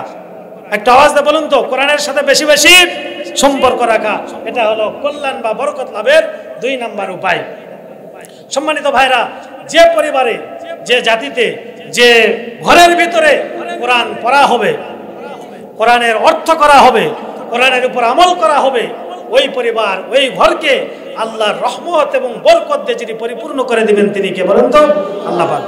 সম্মানিত ভাইরা, কোরআনে কারিমে রব্বুল আলামিন বলছেন হাদা কিতাবুন আনজালনাহু মুবারাকুন ফাত্তাবিউহু ওয়াত্তাকু লাআল্লাকুম তুরহামুন। জোরে বলি আল্লাহু আকবার। আরো জোরে বলি আল্লাহু আকবার। আল্লাহ রে ডাক রে বান্দা, আল্লাহ রে ডাক, আল্লাহ রে ডাক রে বান্দা, আল্লাহ রে ডাক। পড়েন সবাই, আল্লাহ রে ডাক রে বান্দা, আল্লাহ রে ডাক, আল্লাহ রে ডাক রে বান্দা, আল্লাহ রে ডাক। ডাকার মতো ডাকলে তোমার কলব হবে সাফ। আল্লাহরে ডাকতে ডাকতে জীবন কেটে যাক। আল্লাহরে ডাক রে বান্দা, আল্লাহরে ডাক, আল্লাহরে ডাক রে বান্দা, আল্লাহরে ডাক। জোরে বলেন মারহাবা। বরকত লাভের 2 নম্বর চাবিকাঠি হলো কোরআনের সাথে সম্পর্ক রাখা। একটা আওয়াজ দিয়ে বলুন তো, কার সাথে সম্পর্ক রাখা? কোরআনের সাথে সম্পর্ক রাখা। সম্মানিত ভাইয়েরা, বিশ্বনবী মুহাম্মদ রাসূলুল্লাহ সাল্লাল্লাহু আলাইহি ওয়াসাল্লাম একদিন সাহাবাদের সামনে কোরআনে কারীম একটু উঁচু করলেন, করার পর কোরআনের দিকে ইঙ্গিত করে সাহাবায়ে কেরামদেরকে জিজ্ঞেস করলেন, ও আমার সাহাবীরা, তোমরা এই কিতাবকে চিনো কিনা? কি বললেন? তোমরা এই কিতাবকে চিনো কিনা? এরপর আল্লাহর নবী বললেন, ইন্নাল্লাহা ইয়ারফাউ বিহাদাল কিতাবি আকওয়ামান ওয়া ইয়াদাউ বিহি আখারিন। এই সেই কিতাব যে কিতাবের অনুকরণ করবার ফলে আল্লাহ রাব্বুল আলামিন পৃথিবীর অনেক উঁচু জাতিকে, পৃথিবীর অনেক নিচু জাতিকে সম্মানের সর্বোচ্চ শিখরে আসীন করেছেন। এই সেই কিতাব যে কিতাবের সাথে গাদ্দারি করবার কারণে, যে কিতাব থেকে মুখ ফিরিয়ে নেবার কারণে পৃথিবীর অনেক উঁচু জাতিকে ধুলার সাথে মিশিয়ে একেবারে নিচু থেকে নিচে নামিয়ে দিয়েছেন কে? বুঝাতে পেরেছি? আল্লাহর নবী বললেন, এই সেই কিতাব, ইন্নাল্লাহা ইয়ারফাউ বিহাদাল কিতাবি আকওয়ামান ওয়া ইয়াদাউ বিহি আখারিন। এই কিতাব যে কিতাব কিছু মানুষকে নিচু থেকে উপরে উঠাবে আর কিছু মানুষকে উঁচু থেকে নিচে নামাবে। ইন্নাল্লাহা ইয়ারফাউ বিহাদাল কিতাবি আকওয়ামান ওয়া ইয়াদাউ বিহি আখারিন। দেখেন, চিন্তা করে দেখেন, এই যে সৌদি আরব, এই সৌদি আরবের মানুষের প্রধান পেশা ছিল হলো কৃষি। কৃষি নির্ভর তাদের ছিল অর্থনীতি। যাযাবর টাইপের জীবনযাপন তারা করতেন। অত্যন্ত মাহরুম, বঞ্চিত, ঋত, দরিদ্র, নিঃস্ব একটা জাতি। কিন্তু এই জাতির উপর আল্লাহ তাআলা যখন কোরআন নাজিল করলেন, কোথায়? মক্কা মদিনায় যখন কোরআন নাজিল করলেন, গোটা পৃথিবীর মধ্যে সবচাইতে উঁচু মানের এবং সর্বোচ্চ সোনা যে 2টা শহরের মধ্যে আছে সেটা হলো মক্কা আর মদিনা। কোনো মানুষ যখন সৌদি আরব যায়, কোনো কিছু না নিয়ে আসতে পারলে অন্তত কি আনার চিন্তা করে? একটু সোনা নিয়ে আসার চেষ্টা করে। যে জাতিটা ছিল অত্যন্ত দরিদ্র, ঋত, বঞ্চিত, নিঃস্ব, নিষ্পেষিত, এরকম একটা জাতিকে এই কোরআনের কারণে গোটা শহরকে সোনা দিয়ে ভরিয়ে দিয়েছেন কে? সোনার মদিনা, আমার প্রাণের মদিনা, সব ভুলিব কিন্তু তোমায় বলতে পারি না। জানেন না? বলেন না, সোনার মদিনা, আমার প্রাণের মদিনা, সব ভুলিব কিন্তু তোমায় বলতে পারি না। ভুলিনি, বলবো না, বলতে পারি না। ভুলিনি, বলবো না, বলতে পারি না। সোনার মদিনা, আমার প্রাণের মদিনা, সব ভুলিব কিন্তু তোমায় ভুলতে পারি না। যেরকম মারহাবা। সম্মানিত ভাইরা, আল্লাহর নবী সাহাবায়ে কেরামদেরকে লক্ষ্য করে বললেন, ইন্নাল্লাহা ইয়ারফাউ বিহাদাল কিতাবি আকওয়ামান ওয়া ইয়াদাউ বিহি আখারিন। এই সেই কিতাব যে কিতাবের অনুকরণ করবার কারণে সৌদি আরবের মতো একটা ঋত, বঞ্চিত, নিঃস্ব, কৃষি ভিত্তিক একটা দুর্বল অর্থনৈতিক দেশকে আল্লাহ তাআলা অর্থনীতির দিক থেকে সর্বোচ্চ সম্মানের শিখরে আসীন করলেন। অথচ এই কিতাবের সাথে বেঈমানি করার কারণে, গাদ্দারি করবার কারণে, অহংকার করে কিতাব থেকে মুখ ফিরিয়ে নেওয়ার কারণে গোটা পৃথিবী কাঁপানো 2টা জাতি ছিল, রোমান এবং পারস্য। এই রোমান এবং পারস্যের ক্ষমতার সিংহাসনকে মুহূর্তের মধ্যে ভেঙে চুরে ধুলার সাথে যিনি মিলিয়ে দিলেন, একটু আওয়াজ দিয়ে বলুন তো তিনি কে? ইন্নাল্লাহা ইয়ারফাউ বিহাদাল কিতাবি আকওয়ামান ওয়া ইয়াদাউ বিহি আখারিন। এই সেই কিতাব যারা এর অনুকরণ করবে সম্মান এবং অর্থনীতির সম্পদের সর্বোচ্চ শিখরে আসীন করাবে। আর যারা এর সাথে বেঈমানি করবে, এর হুকুম আহকামকে বাস্তবায়ন করতে গিয়ে যারা বাধা দিবে, তাদের ক্ষমতার মসনদ ভেঙে চুরে চুরমার করে দিবেন কে? একটা আওয়াজ দিয়ে বলুন তাকে। তবে হ্যাঁ, এই কোরআনটা বিশেষ করে সকালবেলা অবশ্যই কোরআন তেলাওয়াতের অভ্যাস করতে হবে। যদি কোনো গোলাম, আল্লাহ পাকের কোনো গোলাম যদি তার দিনটা সকালবেলাটা যদি শুরু করতে পারে কোরআনের তেলাওয়াত দিয়ে, আল্লাহ তাআলা কোরআনের মধ্যে বলেছেন কাল কিয়ামতের ময়দানে সকালবেলার কোরআন তেলাওয়াত আল্লাহর দরবারে তার জন্য সুপারিশ করে তাকে আল্লাহর জান্নাতের মেহমান বানায় দিবে। গোটা দিন তো বরকতময় হবে, আবার কিয়ামতের দিন কোরআন ওই পাঠকের পক্ষে সুপারিশ করে আল্লাহর জান্নাতের মেহমান বানায় দিবেন। জোরে কোন সুবহানাল্লাহ। কোরআনে কারিমে রব্বুল আলামিন বলছেন আকিমিস সালাতা লিদুলুকিশ শামসি ইলা গাসাকিল লাইলি ওয়া কুরআনাল ফাজর ইন্না কুরআনাল ফাজরি কানা মাশহুদা। আল্লাহু আকবার। আল্লাহ বলছেন আকিমিস সালাতা লিদুলুকিশ শামস, তোমরা সালাত কায়েম করো সূর্য পশ্চিম আকাশে হেলে গেলে তোমরা নামাজ শুরু করো ইলা গাসাকিল লাইল, রাত্রি অন্ধকার হওয়া পর্যন্ত, ওয়া কুরআনাল ফাজর, আর সকালবেলা তোমরা বেশি বেশি করে কি পড়বে? কোরআন তেলাওয়াত করবে। যদি এই কোরআন তেলাওয়াত করো, ইন্না কুরআনাল ফাজরি কানা মাশহুদা, এই সকালবেলার কোরআনের তেলাওয়াত কিয়ামতের দিন আল্লাহর দরবারে পাঠকের জন্য সুপারিশ করে ডাইরেক্ট আল্লাহর জান্নাতের মেহমান বানায় দিবেন। জোরে কোন সুবহানাল্লাহ। এজন্য আমরা সব সময় কোরআনে কারিমের তেলাওয়াত করব। রাজি আছেন তো ইনশাআল্লাহ? সম্মানিত ভাইরা, যদি বরকত পেতে চাই বেশি বেশি পড়তে হবে। কোন কিতাব বলেন? যদি বরকত পেতে চাই, হায়াতে যদি বরকত পেতে চাই, আমাদের কর্মে যদি বরকত পেতে চাই, আমাদের উপার্জনে যদি বরকত পেতে চাই, আমাদের ঈমান যদি বাড়াতে চাই, সব সময় যে গ্রন্থটি পড়ব একটা আওয়াজ দিয়ে বলুন তো তার নাম কি? কারণ এই কোরআনের তেলাওয়াত একজন মুমিনের ঈমানের পাওয়ারকে বাড়িয়ে দেয়। কোরআনে কারিমে রব্বুল আলামিন বলছেন ইন্নামাল মুমিনুনাল্লাযীনা ইযা যুকিরাল্লাহ, পড়েন না? ইন্নামাল মুমিনুনাল্লাযীনা ইযা যুকিরাল্লাহু ওয়াজিলাত কুলুবুহুম ওয়া ইযা তুলিয়াত আলাইহিম আয়াতুহু যাদাতুহুম ঈমানা ওয়া আলা রাব্বিহিম ইয়াতাওয়াক্কালুন। আল্লাহু আকবার। আরো জোরে বলি আল্লাহু আকবার।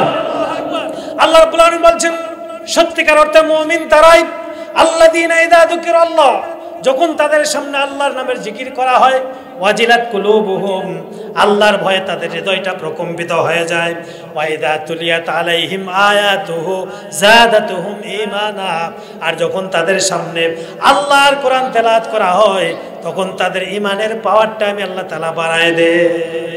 সুবহানাল্লাহ। এই কোরআনের তেলাওয়াত যখন করা হয় তাদের ঈমানের পাওয়ারটা আমি আল্লাহ তাআলা বাড়াতে থাকি। ঈমানের পাওয়ার বাড়তে বাড়তে এমন একটা পর্যায়ে পৌঁছে যায়, দুনিয়ার কোনো মেম্বার, কোনো মাতবার, কোনো মিনিস্টার, দেশের প্রধানমন্ত্রী, পুলিশ প্রধান, র্যাবের প্রধান, নরেন্দ্র মোদী, বারাক ওবামা, দুনিয়ার কোনো শক্তিকে সে ভয় পায় না।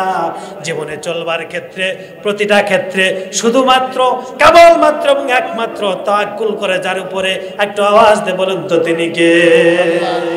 ওয়া আলা রাব্বিহিম ইয়াতাওয়াক্কালুন।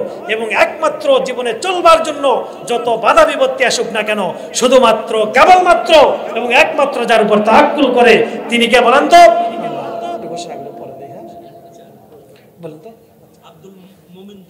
আচ্ছা, আব্দুল মুমিন দোকানদার ভাই 1000 টাকা দিয়েছেন, আল্লাহ তার দানকে কবুল করুন। আমরা বলি আল্লাহুম্মা আমিন। আল্লাহ তার জানে মালে বরকত দান করুন। আমরা বলি আমিন। একজন গোপনে 500 টাকা দান করেছেন, আল্লাহ তার দানকে কবুল করুন। আমরা বলি আমিন। জলিল ভাই, আব্দুল জলিল ভাই, উনি করেছেন 500 টাকা দান, আল্লাহ তার দানকে কবুল করে নেন। আমরা বলি আল্লাহুম্মা আমিন। সম্মানিত ভাইরা, এজন্য আমাদের ঈমানের পাওয়ার যদি আমরা বাড়াতে চাই, তাহলে অন্য কোনো পথে, অন্য কোনো মতে, অন্য কোনো পুস্তক পড়ে ঈমানের পাওয়ার বাড়বে না। শুধুমাত্র কেবলমাত্র এবং একমাত্র যে গ্রন্থটি পড়লে ঈমানের পাওয়ার বেড়ে যায়, একটা আওয়াজ দিয়ে বলুন তো সেটা কি? একটু জোরে বলি সেটা কি? যে ঈমান প্রয়োজনে জ্বলে ওঠে না, বলুন না। যে ঈমান প্রয়োজনে জ্বলে ওঠে না, যে ঈমান সত্য ন্যায়ের কথা বলে না, যে ঈমান অন্তরে নাই, বলুন না। যে ঈমান অন্তরে নাই, মুখে ফুটায় কথার কলি, কিভাবে তারে বলো ঈমান বলি, কিভাবে তারে বলো ঈমান বলি। যেরকম মারহাবা। এজন্য ইমানের পাওয়ার যদি বাড়াতে হয় তাহলে বেশি বেশি পড়তে হবে যে গ্রন্থটি, সেটার নাম কি? সম্মানিত ভাইয়েরা, এই কোরআন ছাড়া অন্য কোনো পথে, অন্য কোনো মতে যদি কেউ হেদায়েত তালাশ করে, সে কি হেদায়েত পাবে? একটা আওয়াজ দিয়ে বলুন, সে কি হেদায়েত পাবে? আল্লাহ নবী বলেছেন, ওমান ইবতাগাল হুদা ফি গায়রিহি আদাল্লাল্লাহ, যদি কোনো মানুষ আল্লাহর কোরআন ছাড়া অন্য কোনো পথে হেদায়েত তালাশ করে, সে তো হেদায়েত পাবে না, পাবে না। আল্লাহ নিজ দায়িত্ব নিয়ে তাকে গোমরা বানায় দিবেন। জোরে জোরে কোন নাউজুবিল্লাহ।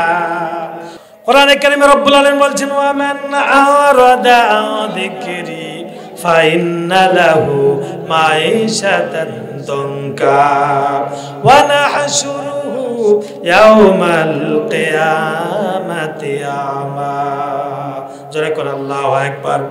আল্লাহ তাআলা বলেছেন, যদি এই কোরআন থেকে অন্য কোনো পথে, অন্য কোনো মতে কেউ শান্তি তালাশ করে, আল্লাহ সুবহানাহু ওয়া তাআলা বলেছেন, আমি তো তাকে শান্তি দেব না, তার জীবনটা আরো শান্তময় করে দেব।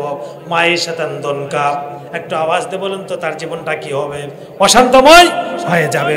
সম্মানিত ভাইয়েরা, মাঈশাতান দনকার ব্যাখ্যা এরকম, দেশে অনেক বিচার বিভাগ থাকবে, আইন বিভাগ থাকবে, পুলিশ থাকবে, প্রশাসন থাকবে, কিন্তু সন্ত্রাসীর হাত থেকে জাতি রক্ষা পাবে না।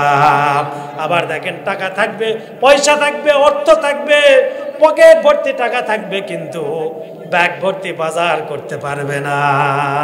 এরকম হয় কিনা?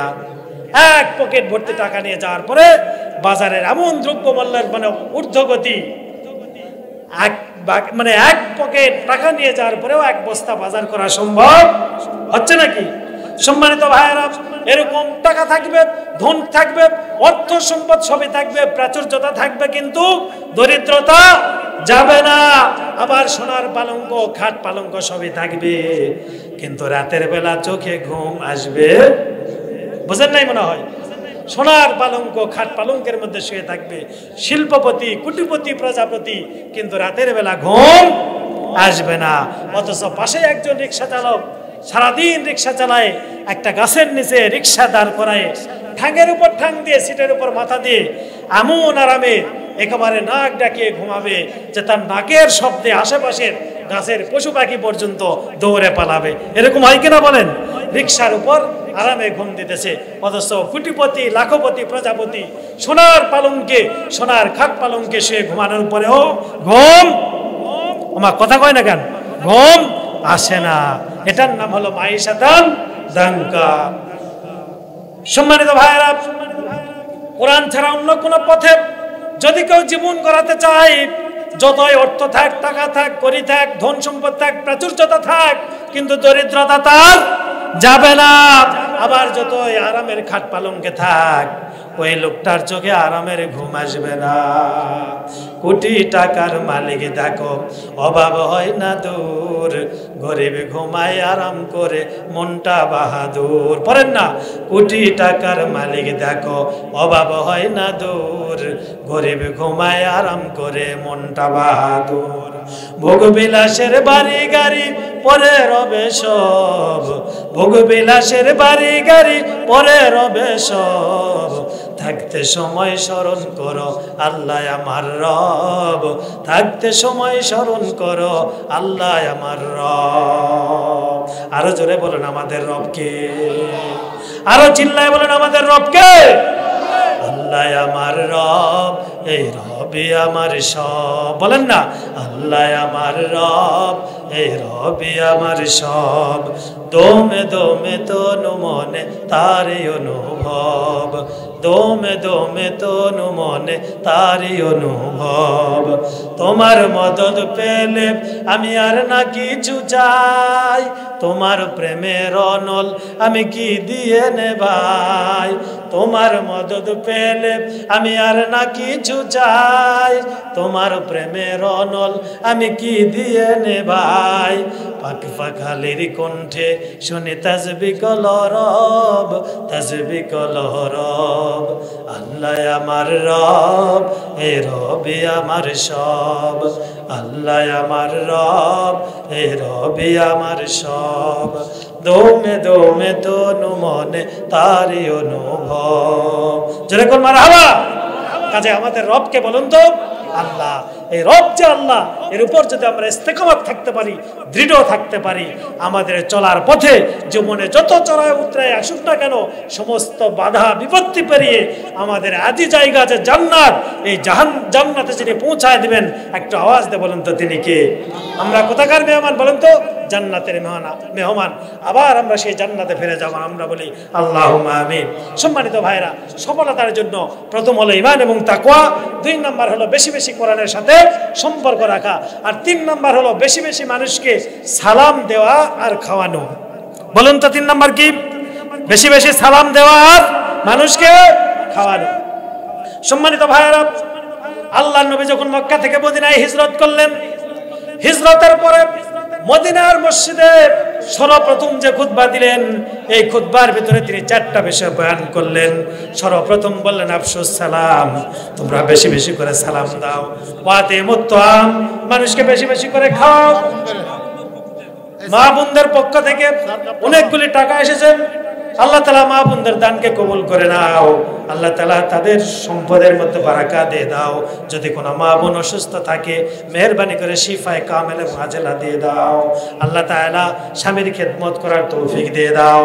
মা বোনদের ব্যাপারে আল্লাহর নবী বলেছেন, যদি কোনো মা 4টি কাজ করতে পারে, যদি সে ফরজ নামাজ আদায় করে, রমজানের রোজা যদি রাখতে পারে, আর স্বামীর খেদমত যদি সে ঠিক মতো করতে পারে, আল্লাহর নবী বলেছেন ওই মহিলা মারা যাওয়ার পর আল্লাহর জান্নাতের 8টা দরজার যে কোনো দরজা দিয়ে আল্লাহর জান্নাতে প্রবেশ করবে।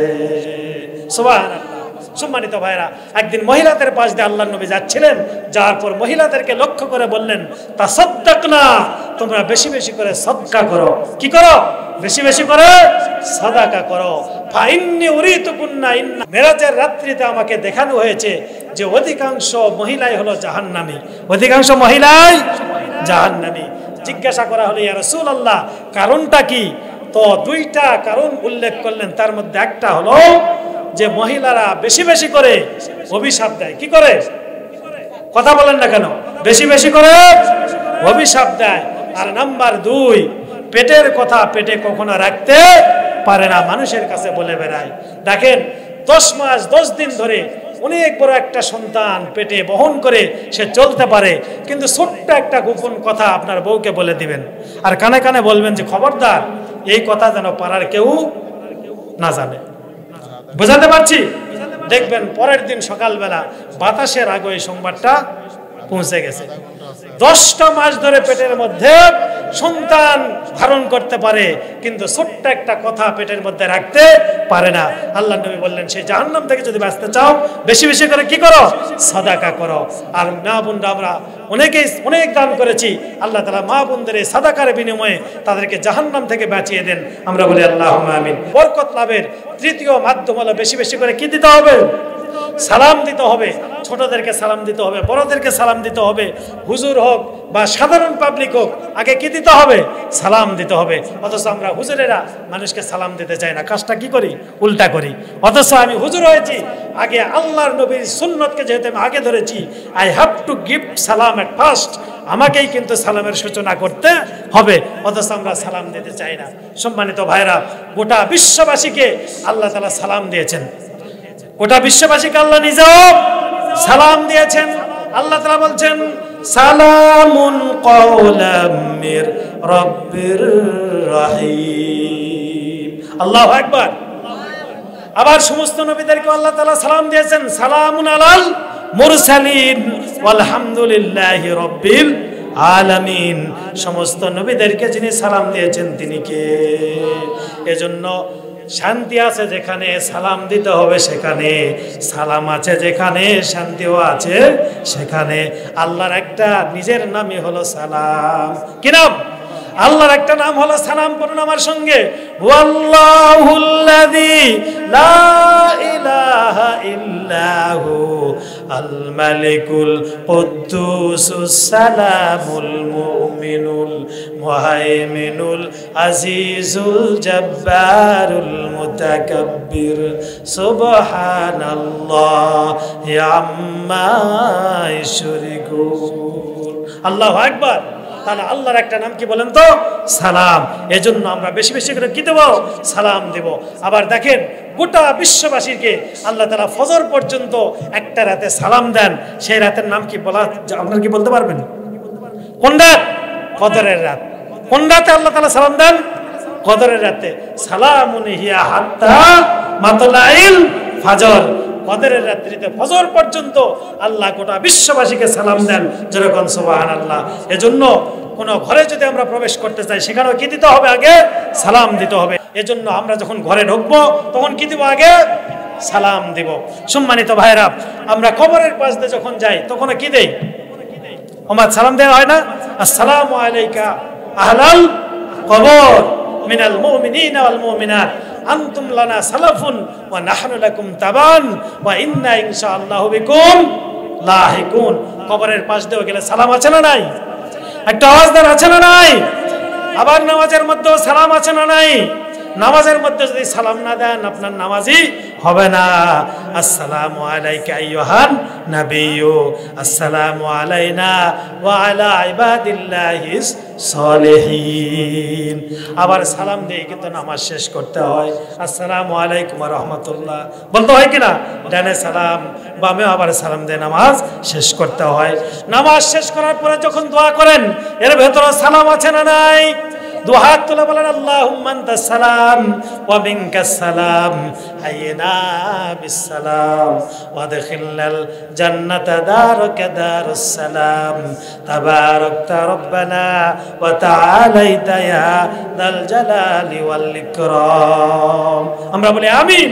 তাহলে মোনাজাতের মধ্যে কি আছে? সালাম আছে। আবার যখন আপনি জান্নাতের মধ্যে প্রবেশ করবেন, এই জান্নাতে যাওয়ার পর কি দিবেন? ওখানেও সালাম আছে। আল্লাহ তাআলা বলছেন লা ইয়াসমাউনা ফিহা লাগওয়া ওয়ালা কিযাবা ইল্লা কিলান সালামান সালামা। আল্লাহু আকবার। জান্নাতের মধ্যে যখন ঢুকবেন ওখানে কোনো ঝুট শব্দ, বাজে কোনো আওয়াজ শুনতে পাবেন না, শুধুমাত্র শুনতে পাবেন ইল্লা সালামান সালামা, শুধুমাত্র সালাম আর সালাম। এজন্য আমরা বারবার সালাম দেব। রাজি আছেন তো ইনশাআল্লাহ? সালাম সালাম হাজার সালাম সকল শহীদ স্মরণে আমার গান রেখে যেতে চাই তাদের স্মৃতির চরণে। সালাম সালাম হাজার সালাম, এটা আল্লাহর একটা শব্দ। সালাম সালাম হাজার সালাম, এগুলো ছিল শান্তির সালাম। কিন্তু এই সালামটা গজবের সালামে পরিণত হয়েছে তখন যখন এগুলোর সাথে যুক্ত হয়েছে মিস্টার হারমোনিয়াম, একতারা, দোতারা, সেতারা, তাম্বুরা, নাকারা, বিভিন্ন ধরনের বাদ্যযন্ত্র যখন এই গানের সাথে যুক্ত হলো তখন এটা কি হয়ে গেছে? সালামটার শান্তির সালাম রইল না, হয়ে গেছে কিসের সালাম? গজবের সালাম। সম্মানিত ভাইরা, এজন্য বরকত লাভের জন্য 3 নাম্বার যে বক্তব্য সেটা হলো বেশি বেশি কি দেব? সালাম দেব। নাম্বার 2, এই সালামের সাথে আর একটা বিশ্বনবী খুতবার মধ্যে বললেন ওয়া ইতআমুত তাআম, মানুষকে বেশি বেশি করে খাওয়াও, মানুষকে বেশি বেশি করে খাওয়াও। আর আমরা হুজুরেরা বিশেষ করে বলবো আমরা মানুষকে বেশি করে খাওয়াই না খাই শুধু? বলেন তো, আমরা খালি খাওয়ার ধান্দায় থাকি, অথচ ইসলামের সম্পর্ক খাওয়ার সাথে নাকি খাওয়ানোর সাথে? একটা আওয়াজ দিয়ে বলুন, খাওয়ার সাথে নাকি খাওয়ানোর সাথে? খাওয়ানোর সাথে। আল্লাহর নবী বললেন আফসুস সালাম, তোমরা 4টি কাজ বেশি বেশি করে করবে। মদিনার মসজিদের এই খুতবাতে সর্বপ্রথম যে বক্তব্য দিলেন তার মধ্যে 4টা বিষয় উল্লেখ করলেন। নাম্বার 1, বেশি বেশি করে দাও সালাম। নাম্বার 2, ওয়াতিমুত তাআম, মানুষকে বেশি বেশি করে খাওয়াও। তারপরে নাম্বার 3, সল্লু ফিল লাইলি ওয়ান নাসু নিয়াম, রাতের বেলা মানুষ যখন ঘুমে একেবারে বিভোর হয়ে যায় ঠিক ওই মুহূর্তে দাঁড়িয়ে দাঁড়িয়ে নামাজ পড়ো। ওয়াতাসিলুল আরাম, 4 নাম্বার হলো রক্তের সম্পর্ক, আত্মীয়তার সম্পর্ককে তোমরা শক্তভাবে ধারণ করো।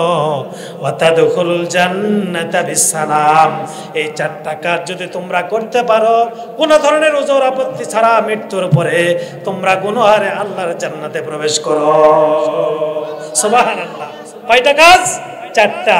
আফসুস সালাম, বেশি বেশি করে সালাম দাও। আর আমরা পাবলিক সব সময় সালাম নেওয়ার ধান্দায় থাকি, কিন্তু ইসলামের সম্পর্ক সালাম নেওয়া নয়, বরং কিসের সাথে? দেওয়ার সাথে। নাম্বার 2 আতিমুত্তাম, মানুষকে বেশি বেশি করে খাওয়াও। অথচ আমরা শুধু খাওয়ার ধান্দায় থাকি, মানুষকে খাওয়াতে চাই না। সাল্লা ফিল লাইলি ওয়ান নাসু নিয়াম, মানুষ যখন রাতের বেলায় ঘুমে বিভোর, ঠিক সেই মুহূর্তে একান্ত নির্জনে নিভৃতে দাঁড়িয়ে আল্লাহর সামনে নামাজে দাঁড়িয়ে যাও। ওয়া তাসিলুল আরহাম, নাম্বার 4 আত্মীয়তার সম্পর্ক রক্ষা করো। দেখেন 3 নম্বরে উল্টা করি। দেখেন রাতের বেলা যখন মানুষ ঘুমে বিভোর, ওই সময় কি করতে বলা হয়েছে? নামাজে দাঁড়িয়ে যাও। আর আমরা রাত 2টা 3টা পর্যন্ত ওয়াজ করি, করে দেখেন ফজরও শেষ হয় কিনা? শান্তি এজন্য আমাদের জীবনে নেই, বারাকা এই জন্য আমরা হারিয়ে ফেলেছি। ওয়া তাসিলুল আরহাম, রক্তের সম্পর্ক রক্ষা করো। আল্লাহর নবী বলছেন এই 4টা কাজ যদি তোমরা করতে পারো, মৃত্যুর পরে বিনা হিসাবে তোমরা দলে দলে আল্লাহর জান্নাতে প্রবেশ করবে। জাহান্নামীদেরকে জিজ্ঞেস করা হবে তোমরা কি কারণে জাহান্নামে আসলে? 3টা কারণের কথা উল্লেখ করবে। একটা আওয়াজ দিয়ে বলুন তো কয়টা? 3টা। নাম্বার 1 ক্বালু লাম নাকু মিনাল মুসাল্লিন, নাম্বার 1 আমরা দুনিয়াতে নামাজ পড়ি নাই। ওয়ালাম নাকু নুতিমুল মিসকিন, 2 নাম্বার যে অপরাধ সেটা হলো আমরা মিসকিনদেরকে কখনো খাবার তো দেই নাই, আবার মানুষকে খাবার দেওয়ার ব্যাপারে কাউকে উৎসাহ দেই নাই। ওয়া কুন্না নাখুদু মাল খায়জিন, আর আমরা ইচ্ছা মতো শুধু বিভিন্ন ধরনের চাপাবাজি করতাম। এই যে 3টা অপরাধ, তার মধ্যে একটা হলো মানুষকে না খাওয়ানো। এই জন্য কবি বলেছেন হাসরের দিনে বলিবেন খোদা হে আদম সন্তান, তুমি মরে সেবা করো নাই, জবে রোগে ছিল অজ্ঞান। মানুষ বলবে তুমি প্রভু করো তার, আমরা কেমনে লইব তোমার পরিচর্যার ভার। বলিবেন খোদা দেখুনি মানুষ কেঁদেছে রোগের ঘরে, তারে শুশ্রূষা করিলে যে তুমি সেথায় পাইতে মরে। একটু চিল্লায় বলি না সুবহানাল্লাহ।